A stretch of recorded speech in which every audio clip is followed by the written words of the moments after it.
या वैसे तो भोजपुरी का सलमान खान पवन सिंह को कहा जाता है क्योंकि इनके पावर और इनके स्टारडम सलमान खान से काफी मिलता जुलता है।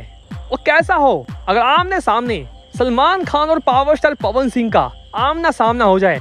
जैसा ही सुना आप सभी ने, फाइनली खबरों की माने तो पावर स्टार पवन सिंह अंबानी की शादी में पहुंच चुके हैं और ठीक उसी समय अंबानी के शादी में सलमान खान की भी एंट्री होती है, जिसमें सलमान खान पवन सिंह के साथ मुलाकात भी करते हैं। जैसा ही सुना आप सभी ने, ये पहली बार हुआ है कि सलमान खान और पवन सिंह ने एक साथ आमने सामने बैठकर मुलाकात किया है।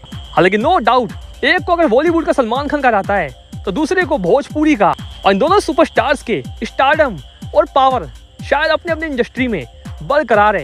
वह दोस्तों आप सभी के हिसाब से सलमान खान और पवन सिंह की आखिर क्या बातचीत हुई होगी और कौन कौन चाहता है कि पवन सिंह और सलमान खान एक साथ एक फिल्म में जल्दी दिखे?